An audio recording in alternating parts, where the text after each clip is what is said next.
అత్యంత శ్రేష్టమైన ప్రభు అయిన యేసుక్రీస్తు నామం పేరిట మీ అందరి ప్రత్యేకమైన హృదయపూర్వకమైన వందనాలు దేవుని బిడ్డలారా. మీ అందరు బాగున్నారా? ప్రతి ఉదయకాలం వస్తున్న వాగ్దానాన్ని చూస్తూ దైవికంగా సిద్ధపడుతూ ఉన్నారా?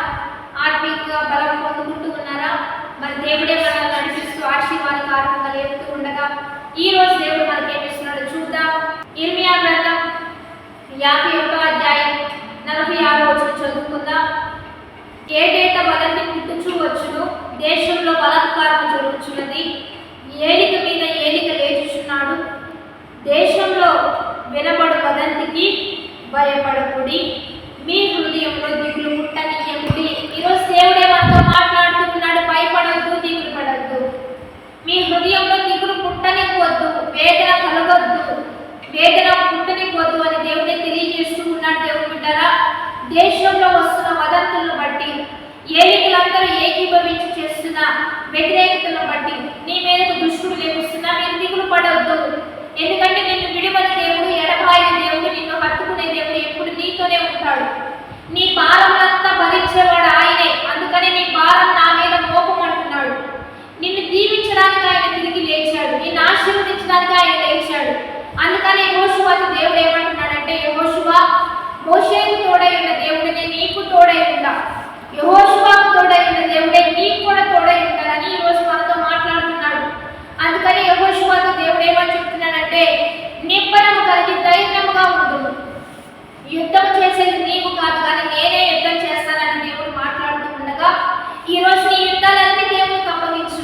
ఈ వాగ్దానం అది తదుపరి ప్రార్థనలో దేవుడు నీ విషయంలో, నీ వివాహ విషయంలో, నీ ఉద్యోగ విషయంలో, నీ వ్యాపార విషయంలో, నీ చదువు విషయంలో, నీ ఆరోగ్య విషయంలో, నీ ఆర్థిక పరిస్థితుల విషయంలో, నీ కుటుంబ విషయంలో, భర్త విషయంలో, భార్య విషయంలో, పిల్లల విషయంలో, నీ ఇరుగు పొరుగు వారు, నీ ఆఫీసులో, నీ స్కూల్లో, నీ కాలేజ్లో, ప్రతి విషయంలో నీ పట్ల ఆయన యుద్ధం చేయబోతున్నాడు. ఆయన నీకు విడుదలివ్వబోతున్నాడు.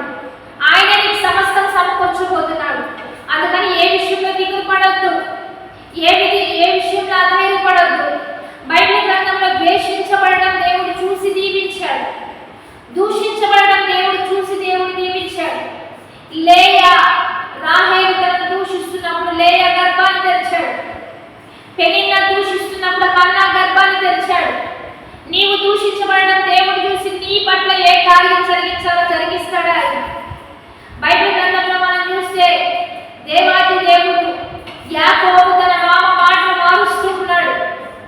తన జీవితాన్ని పదే పదే మారుస్తూ బాధ పెడుతూ ఉన్నాడు. నీకు చారలు కలిగినవన్నీ నీవి, పుట్టలేని అని నావంటున్నాడు. తర్వాత పుట్టినవన్నీ చారలు లేనివన్నీ నాయి, చారలు ఉన్నవన్నీ నీ అంటున్నాడు. మాటలు మార్చేస్తూ ఉన్నాడు. నీ పట్ల కూడా మాటలు మార్చేవారు నాదంతా దేవాది దేవుడు చూస్తున్నాడని అక్కడ రాయబడి ఉంటుంది. వాటినన్నింటినీ చూసి నీకు అనుకూలంగా మార్చేవాడు ఆయన. తన మామ చేసే తప్పుడు మాటలను బట్టి యాకోబుకు దేవుడు అనుకూలంగా మార్చబడి అన్ని చారలు కలిగినవే పుట్టించాడు. చారలు లేనివి నీవి అన్నప్పుడు అన్ని చారలు లేనివే పుట్టించాడు. పరిస్థితులు మారినా, స్థితిగతులు మారినా, ఎవరు ఏ రీతిగా మారినా నీకు అనుకూలంగా మార్చేవాడు ఆయనే.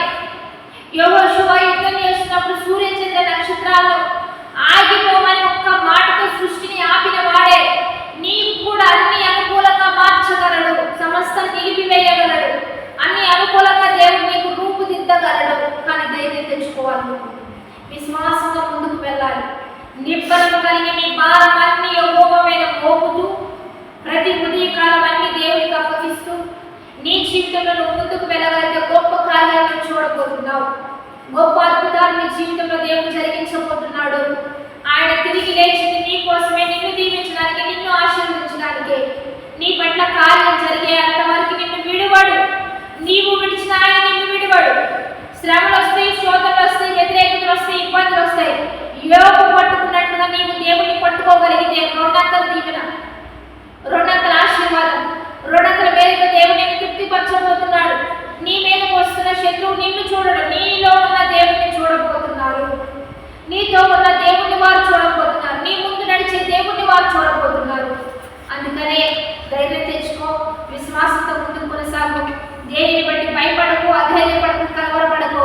నీ దేవుడు నీకు తోడయ్యండి. నీ దేశంలో నిన్ను దీవించబోతున్నాడు, నీ పట్టణంలో దీవించబోతున్నాడు, నీ పొలంలో దీవించబోతున్నాడు, నీ గర్భఫలాన్ని